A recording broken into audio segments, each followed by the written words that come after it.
जब भी हम टीवीएफ के बारे में सोचते हैं तो हमें रिलेटेबल स्ट्रगल्स याद आते हैं, जैसे कोई एग्जाम क्रैक करना, स्टार्टअप चलाना या टिपिकल इंडियन पेरेंट्स के साथ डील करना। लेकिन सपने वर्सेस एवरीवन ने कहानी एकदम पलट दी है। इसमें हमें एक ऐसी दुनिया दिखाई है जहां सपनों के सामने सिर्फ रुकावटें ही नहीं होती, उसके सामने एक तनी हुई है बंदूक। और वो बंदूक पकड़े हैं टीवीएफ के इतिहास के सबसे खूंखार और ब्रूटल विलेन कुकरेजा, जिसे हम सब मामा के नाम से जानते हैं। बेटा मैं चप्पल मारूंगा मुंह पे, मेरे घर में अगर मुंह खोला भोसड़ी के। चैनल पर आपका स्वागत है दोस्तों। तो आज के वीडियो में हम विजयंत कोहली द्वारा निभाए गए मामा के शानदार किरदार का ब्रेकडाउन करेंगे। हम देखेंगे कि जिमी मेहता के लिए वो एकदम परफेक्ट विलन क्यों है। क्या एक ऐसी चीज़ है जो उसे इतना भयानक बना देती है कि हर कोई उससे डरने लग जाता है। और सपने वर्सेस एवरीवन में सचमुच उस आदमी ने एवरीवन का किरदार कैसे निभाया है। तो दोस्तों वीडियो पूरी ज़रूर देखना, क्योंकि एंड में मैंने जिमी और मामा जी के बारे में अपना एक ओपिनियन दिया है और हो सकता है बहुत सारे लोग उससे अग्री करते हैं और काफ़ी लोग उससे डिसअग्री भी करेंगे। तो आप लोग कमेंट सेक्शन में बताइएगा कि आप क्या सोचते हैं उसके बारे में। जैसे कि आजकल की फिल्मों या वेब सीरीज़ में ज़्यादातर विलेंस को एक सिंपैथेटिक बैकग्राउंड दे दी जाती है। राइटर्स उनके बुरे कामों को जस्टिफाई करने की कोशिश करते हैं, लेकिन अमरीश वर्मा ने अपने मामा का बिल्कुल ही अलग किरदार लिखा है। मामा एकदम रॉ, लालची और अनफिल्टर्ड इंसान है। वो दिल्ली का एक रियल इस्टेट और पॉलिटिक्स का काली दुनिया की पैदाइश है।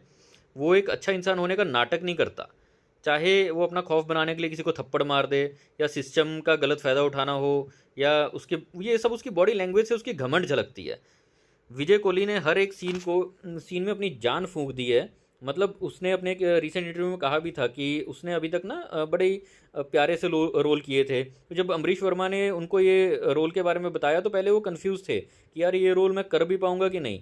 देन उन्होंने सोचा कि अब कब तक वो प्यारे प्यारे से रोल करते रहेंगे, so let's try something different. तो ऐसे हुआ मामा के रोल का जन्म। तो कोई विलन कितना महान है ये समझने के लिए आपको हीरो को देखना होता है। जिमी मेहता एक सेल्स गॉड है।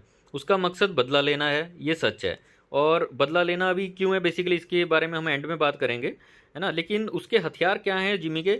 स्ट्रेटजी, शब्द, पेशेंस, है ना। वहीं मामा इसका बिल्कुल उल्टा है। जहाँ सीज़न 1 में जिमी अपने दिमाग का इस्तेमाल करके अपने धोखेबाज मामा को मात दे देता है, हमें लगता है कि चैप्टर क्लोज हो गया। लेकिन सीज़न 2 में एक दुश्मनी को एक नए लेवल पर ले जाता है मामा जो है पॉलिटिक्स में एंट्री लेता है, जिससे वो सिर्फ एक अमीर गुंडा नहीं रह जाता, बल्कि वो पूरे सिस्टम के लिए खतरा बन जाता है।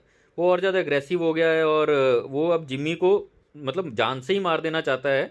इस लेवल पे मामा आ गया है। और यहाँ जिमी के सिर्फ सेल्स गॉड की ट्रिक काम नहीं आ सकती। मामा जिमी का सारा कंट्रोल छीन लेता है और उसे एक मौत के खेल में उतरने को मजबूर कर देता है। So basically mama is like you can't love him, you will definitely hate him and he will come into your dreams, you can't forget him.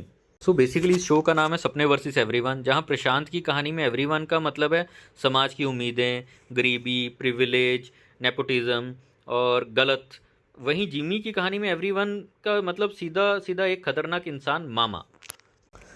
तो यार अब मैं बात करना चाहता हूँ कि आप लोगों ने देखा होगा सीज़न 1 में भी जिमी ने मामा से पंगे लेने स्टार्ट किए। पहले उसकी डील चोरी करके मामा ने स्टार्ट नहीं की ये लड़ाई।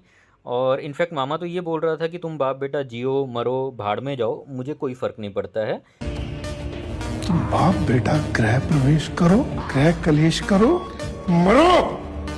लेकिन जिमी जो बचपन में जलील होना पड़ा था उसको उसकी गरीबी के कारण, और जिमी के भाई की डेथ, जो कि प्रिंस, उसकी डेथ हुई थी, वो मामा को उसका कसूरवार मानता है। और जिसमें लेकिन मामा की डायरेक्टली कोई गलती है नहीं है। मामा का पर्सपेक्टिव ये है कि जिमी की माँ जब बीमार हुई थी तो जिमी के बाप ने उसकी माँ को सरकारी हॉस्पिटल में एडमिट करवाया था, जहाँ उसका इलाज वो ढंग से करवा नहीं पाया था, जिसके कारण उसकी माँ की डेथ हो गई। तो इसमें मामा को लगता है कि उसका जिमी के जो फादर हैं वो उसकी बहन को वो लाइफ नहीं दे पाए जो वो डिज़र्व करती। तो इसमें मामा का पर्सपेक्टिव अपना है। सो यार कौन सही है कौन गलत है ये कहना बड़ा मुश्किल होगा। आप लोग कमेंट सेक्शन में बताओ कि आप लोगों को क्या लगता है, इसमें जिमी की गलती है कि वो जानबूझ के मामा से पंगे लेने स्टार्ट किए उसने, या जिमी सही है इस चीज़ में। तो मिलते हैं नेक्स्ट वीडियो में दोस्तों, तब तक के लिए टाटा बाय बाय। प्लीज़ सब्सक्राइब कीजिएगा चैनल।